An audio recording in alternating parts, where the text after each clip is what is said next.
Hello, sisters. Welcome to She Talks. I'm Sara Avant Stover, a yoga and meditation teacher, best-selling author, and founder of The Way the Happy Woman. And I'm so happy to share that my brand new book, The Book of She, Your Heroine's Journey into the Heart of Feminine Power, is now available wherever books are sold and at thebookofshe.com. To celebrate her arrival throughout the months of October and November, I'll be featuring a special series called She Stories, where we hear the heroine's journeys of 14 inspiring female leaders. I'm so happy you're here, and I hope you enjoyed today's interview.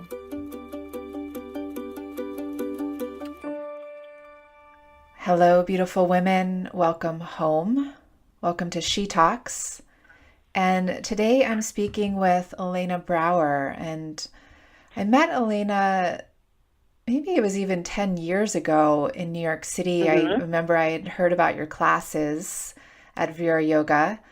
I was a student of Anusara Yoga at the time. And since then, we've just off and on stayed in email communication for whatever reason. And recently, I've been following your latest creation of Teach.yoga, which I'm sure we'll speak more about. But Elena is a mama. She's a yoga and meditation teacher, a real kind of luminary teacher in New York City. She's a speaker, founder of Teach.yoga, and also co-author of the beautiful book, Art of Attention. So Elena, welcome. And it's really wonderful to have you here today. Thank you so much, Sarah, really. And we always start our gatherings here at The Way the Happy Woman with a personal check-in. So I'd love for you to share with us where you are in space and time and how you're doing at the levels of body, mind, and heart. Body good. Just got off the treadmill at an incline of 15. So it's like my hike when it's too hot in New York to go running on the flat pavement. I take a hike on the treadmill, which is always really nice, and listen to my favorite music because my body feels charged for you. Mind is good. Mind is inspired. I've got 3 piles of very interesting work in front of me. I've got a book on making your divorce more elegant. I've got a book on the services that I'm going to help lead for the high holidays at my shul here in New York. And I've got a pile for you of all the sort of feminine and related thoughts that I've been having since the beginning of this week to prepare for this conversation. So there's 3 great things going on over here today. And I'm cleaning all my crystals, which adds to my heart space. I really love looking at the sunshine on the window, so I'm seeing all the crystals sitting there, baking and nice and fresh and clean with water. Beautiful. Yeah. And Elena, we're going to dive in starting with this mono myth that we all grew up with, either being aware of it or not aware of it. It was just in the world culture of Joseph Campbell's concept of the hero's journey. For you as a girl, as a woman, what was it like for you? What is it like for you to grow up alongside this global narrative?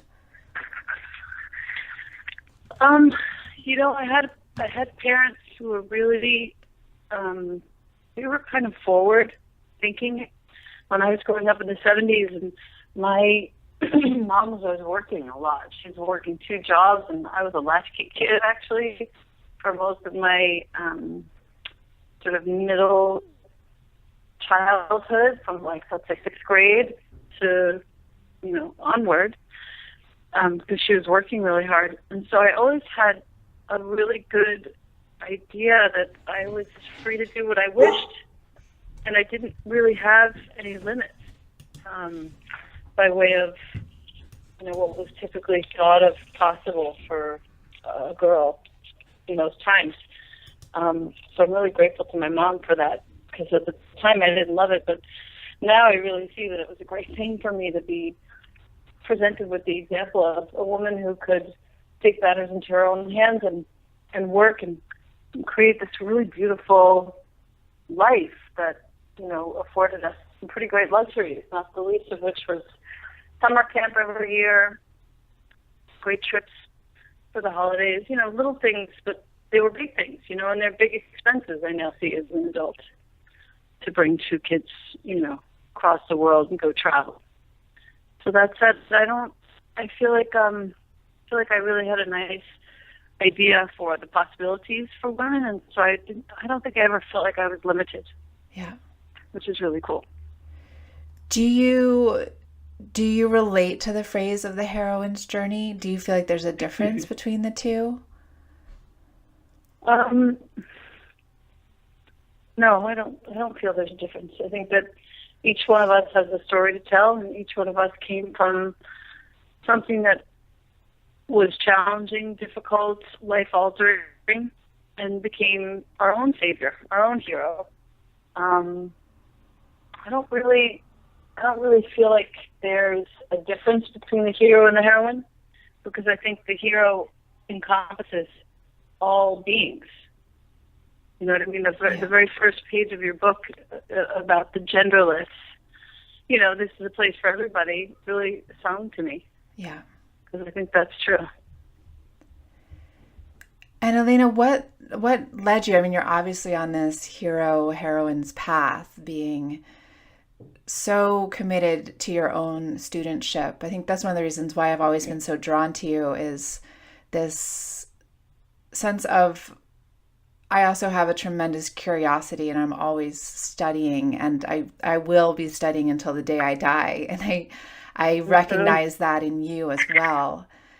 So what called you onto this path of discovering ever deeper truths about yourself, about life, and then being a teacher, one who shares those with others and kind of sparks that light of studentship in others?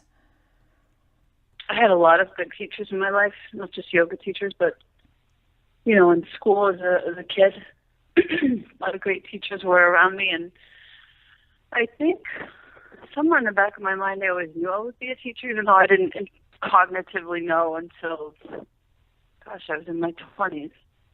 And Cindy Lee was the first person who presented me with that option, even, or that idea. I really had no inkling until she said, "Hey, would you like to join our teacher training?" So the first time we met, she was just, she was opening home, and she was seeking to have a nice, rounded out group. And then I started to make art for all of the questions in the application. And I started to feel connected to the idea that I would teach. And I thought, well, maybe not. I don't really know. I'll just go. And I was called to it, and I did it. And sure enough, it was absolutely within the first few times teaching for her that I found a freedom, in using my voice to share my love of learning and discovering and moving. And I never really looked back after that. Mm.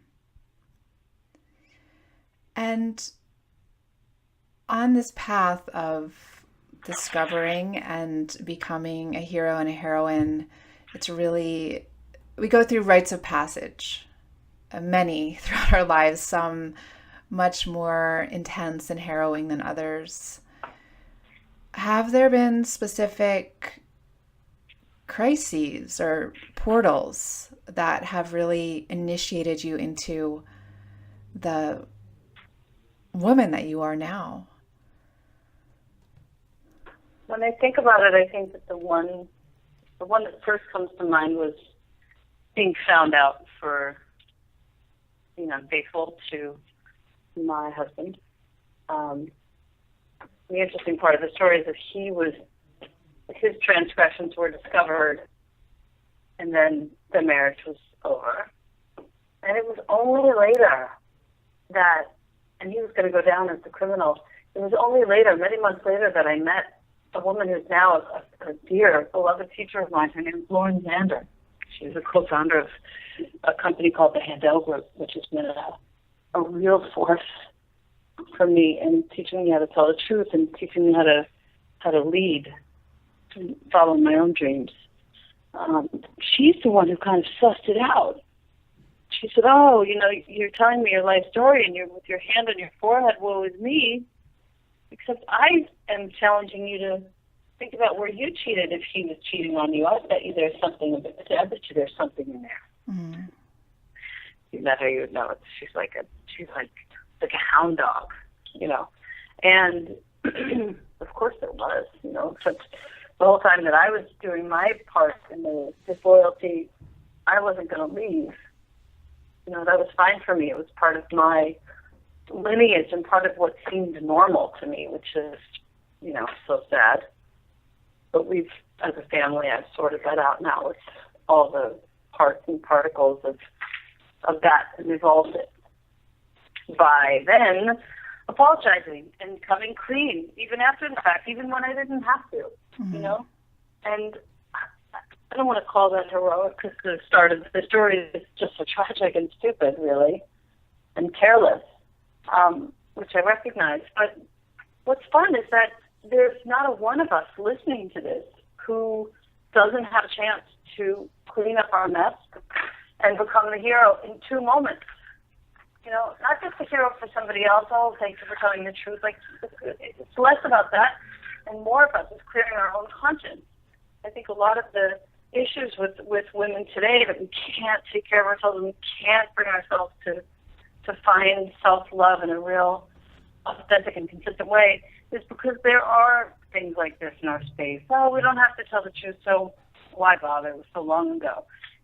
But telling the truth and becoming your own hero in that way is a profound opportunity to feel less like a fraud in the privacy of your own being and be more inclined to just take care of this beautiful soul who's willing to take a chance and tell the truth and be present in her life.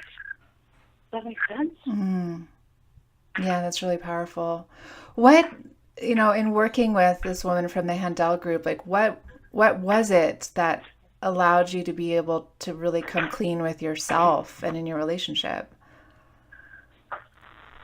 To be perfectly frank, she just has to look at you, and anyone who's well trained in her work means that they've been through probably 2 to 3 years cleaning up their own messes in their own families. She takes one look at you because she is so willing to clean up her own messes herself. It's on her. You can smell it on her that you're nothing but inspired to go ahead and just feel. Mm. It's so beautiful. And now, this was going back almost 5 years. Now, when I work with people, and even on the phone it happens, and I say, hey, I'm smelling this or that, depends on the situation. What if you were to come clean with that? I have to say, it's the most gorgeous thing because everybody responds to me because I'm in integrity the same way that I responded to her, which is, oh my God, how soon can I get what you're having? How soon can I have my integrity in check so I can feel like it feels you are feeling right now? Free and in charge of yourself, free to love yourself, free to take care of yourself, free to not shun yourself because you're lying in some area of your life. Of course it's hard to take care of a person who's doing that, and you know about it. So I think that's very key to this conversation for women that are listening. We can't embrace our feminine. We can't, as long as we have a bunch of secrets in our space. I'm so glad that you're giving voice to this. And this is a big part of what I'm writing about in the book of She, in the discussion on shadow. Mm. And that I think I know that we are very misguided in that we think that to be functional, accepted, loved in the world, we need to keep our secrets. We need to hide the things that we're ashamed of. Mm-hmm. And that just brings us into more unhappiness, more darkness, more shame. And just like you're saying, the path to what we really want is coming clean, is being honest, authentic. And I think that's one of the reasons why, or I know that's one of the reasons why I've also been drawn to your voice, is in a way that I think is very rare, especially in the yoga community, is you're willing to talk about your shadow. Yeah. And just to own it in a really human way, that, hey, this is part of being human. This is part of being a woman. And I feel like the most important thing that any of us can do is not necessarily to go shout it from the rooftops. You know, I'm not a proponent of that. I'm a proponent of really getting honest with yourself and being, okay, for a few weeks, I'm just going to spend time knowing and I'm owning that this has been a part of my life for too long. Yeah. This particular secret that I'm keeping from everybody. And maybe I'm going to share it. Maybe I'm not, but I'm going to just sit with this for a while and stop pushing it out of the sphere of my consciousness. And then slowly over time, and preferably with somebody to help you like I had Lauren, you get guidance. You know, how should I actually share this? How should I clean up this mess? What do you think I should do first? And you get good advice, good counsel, good coaching, and you learn how to ask permission, and you learn how to make sure that your list is very complete, and you learn how to make someone feel safe when they're listening to you. There's a litany of things that have to really be set up in order to make this flow beautifully. And I feel strongly that it's a very important part of our, like you say, studentship. It's an important part of who we are, that we take care of this aspect of ourselves. We bring it out into the light. I'm not saying, overdo it and scream it, like I said, but take care of your heart and stop hiding from yourself most of all. I think that's where the goal is here. Yes, and it's not about sensationalizing and dramatizing, but really in the service of true healing. And also seeing leaders like you, speak about the cycles of darkness and light and of healing, I think is really important, because we're so quick to put people up on pedestals, and then the moment they make a mistake, we knock them down, and oftentimes they vanish from the spotlight. They vanish from the public light. And I find that the teachers that I'm most drawn to are those who stay in the fire of falling off the pedestal and stay in relationship and help to clean up the mess and have a conversation around it in a way that they are actually teaching through their own error. Mm-hmm. Yep. I think that's a really good distinction. And, I've had a lot of teachers to whom that has happened, and less, I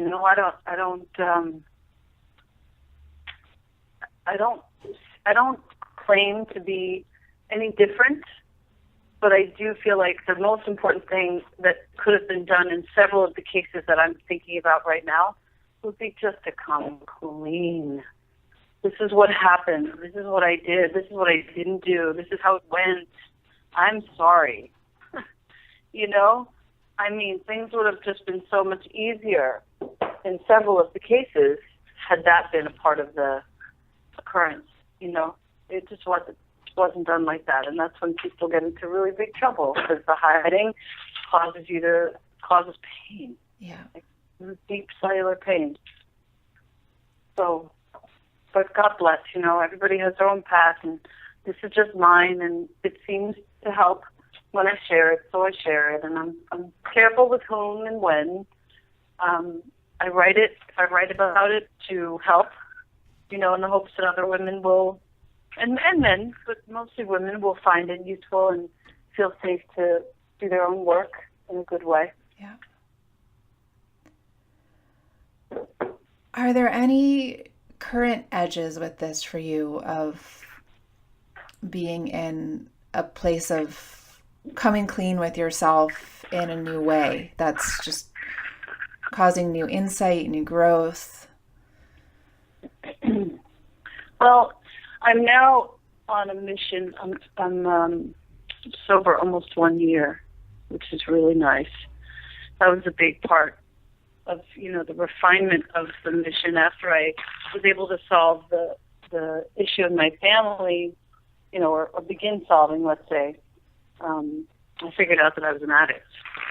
I'm an addict, and I have to be very mindful of this.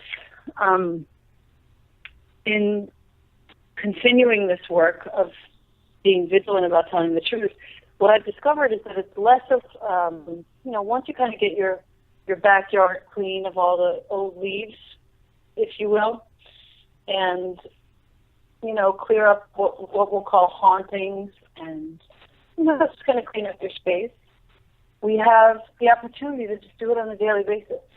And so the edge of which you are speaking is now a daily ritual that has become a very sweet ritual. And it involves my kid if he's here. I have him like 2/3 of the time. My man, we are grateful to each other every day. And we talk about what we could have done better all the time. So there's really never a chance for anything to get stuck in the space, for any resentments or hurts to get stuck in the space. And the edge, I would say, if I were to share something that might be of service to those of you who are listening, is just do it every day.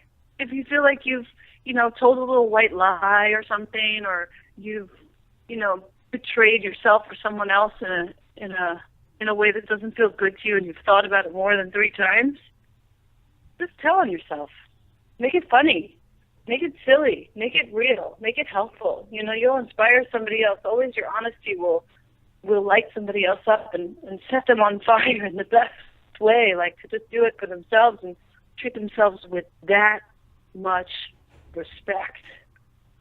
And I think that's a really healing mechanism for all of us. Make it a daily thing.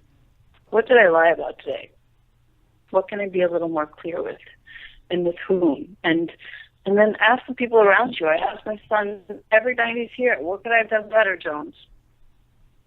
Some days he's like, well, this, and this. Some days he's like, Mom, you were great. We're good. I like that, the daily inventory, so it doesn't pile up after years and years and become this huge chaos. Mm-hmm. I also, sorry,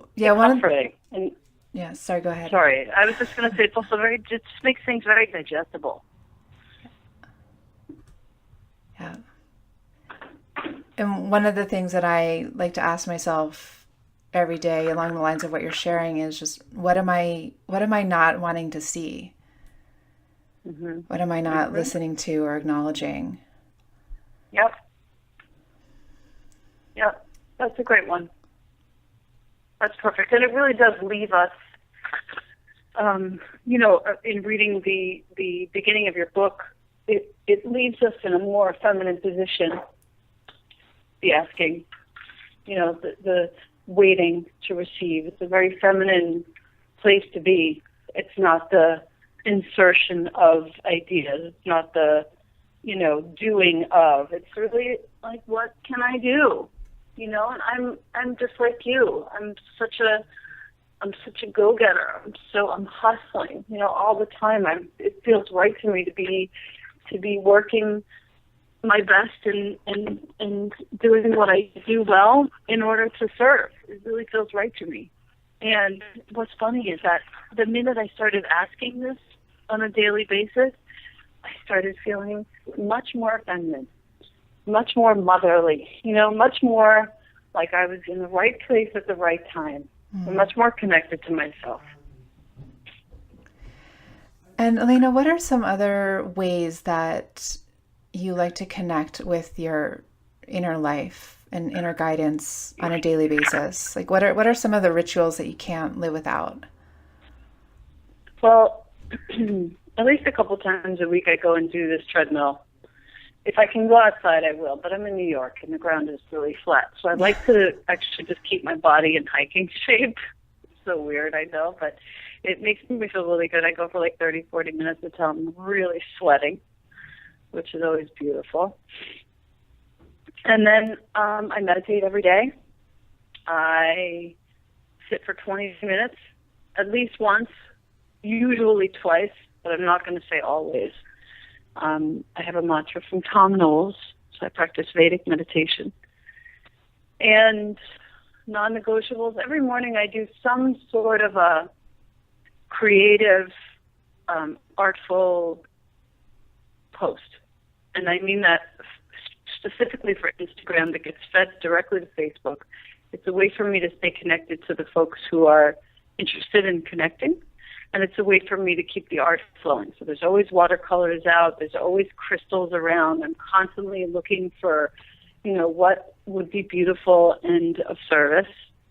And every day, sometimes it's just a page from a book. Today it was a page from Colleen Saidman's book, Yoga for Life, which if you haven't seen, you must see. And Pema Chodron's new book just came also. That was the other day. Fail again, fail better. Oh, wow. Or you'll love it. It's a very small book, and it's her commencement address with an interview at the end with Tammy Simon from Sounds True. And it is phenomenal. So quick and easy. You read it, you pass it on as a gift. It's so beautiful. But, books like that, I have some Steiner books. Like, like you said, we're crazy students. So some days I'll just post a quote, and some days I'll rewrite it. It just depends on the day. But that I do that every day, just to present something for my own heart and nourishment that will be useful to others. That makes it so nice for me in the morning to wake up and do that. Beautiful. And if you could help, kind of rewrite this understanding of our journeys into empowerment, what, from the one that we've all inherited of to shun our darkness and keep it in the shadows, what would you like to include? What would you most want women to know? That it's really important to take care of yourself. And even if it's only 5 minutes a day, really, even if it's only 5 minutes a day, please, please, please take a second to sit down and close your eyes, light a candle, write a poem, read a poem, hold something that means something to you. Think about where it is that you fall into the matrix of this day, this life. What can you do to help? It's the most important thing you can do, just to be there for yourself. And I think the sort of adjunct, but just as important, would be to think positively about yourself within yourself. Even when you screw up and you're lollygagging for an entire day, cleaning the floor, or, somehow going around what you really have to be doing, whatever it is. I have a crazy part that cleans instead of writes. Yeah, that's my illness. I avoid my writing by cleaning. But whatever it is, even when you screw up, be nice to yourself. Have a sense of humor about it. There's another day coming, and it can be great. The most important thing you can do is think kind thoughts, think respectful thoughts about yourself. And again, it goes back to what we said earlier. It all starts with just knowing that you have nothing to hide. And Elena, I'm curious, before we started recording, you mentioned that you had spent your day so far doing laundry and writing. And you said that you came up with some insights into that combination. What I was thinking was, as I was reading your book and, reviewing what could possibly help in terms of like feminine rites of passage and, who she is, capital SHE. She does laundry. She does clean her floor. She does take care of her home. She does take care of her kids. She does cook, I think. This is just me. Yeah. My opinions are not Sarah's opinions. I'm agreeing. Okay, good. Yeah. Maybe they are. She's a lady, She loves her femininity, and this she, capital SHE, I think is really somebody who cares deeply about the state of affairs in the universe, and as such can be a total lady and fulfill her role, and not just be awesome in the home either, but be also doing what it is that calls to you professionally. I'm managing to do it all. I'm managing to get 6, 7, 8 hours of sleep a night. And I'm managing to feel like I have a good, solid footing under me. And it definitely has taken me a lot of years. It definitely has been quite a hustle. And I definitely watched some really, hard things happen in my family, not the least of which was my mom getting really, really sick. And then coming through it. But it behooves us to be women, not just be ambitious, male-like. Does that make sense? It makes total sense. Yeah. That's what I was thinking when I was folding the laundry. I love that. I love that. Yeah, and it's really that these simple tasks in the home and our larger service in the world, it's all pathways home to ourselves. It's not distractions or nuisances.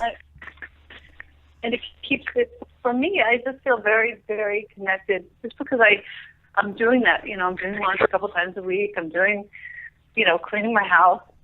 It feels like I'm fulfilling my natural space in the world. Yeah. And, I don't feel like I'm missing anything. And this could also be, I'm 45 years old now, so it could also be that I've kind of done a lot. I've sort of partied, and I've watched a bunch of tragedies happen, and I've watched a bunch of victories happen, and I do feel like with age, I'm just getting nothing but more comfortable in my own skin, and I'm looking forward to seeing how the rest of it unfolds. What are you most excited about your future? There are a couple of things. The first two things that come to mind are projects that are not even anywhere near completion, but I have to talk about them because they're both so inspiring to me. One is called Your Elegant Divorce, which is where myself and my girlfriend from Cornell, we've been friends for like 20 years, and she became a really exceptional attorney who is priding herself on having become a mediator as a result of all the disasters she was looking at in the courtroom with divorces. So she and I are writing a book called Your Elegant Divorce because I had one. And I'm so proud of it. And I have the best family because of it. And despite myself, at many turns in the past, not the least of which should be attributed to Lauren Zander and her just fantastic method, I have a lot of what I think is knowledge and experience on how to teach a woman to look at the world and a man too, look at the world, look at themselves, and start to shift the dialogue in their minds around what is possible with regards to the dissolution of a marriage.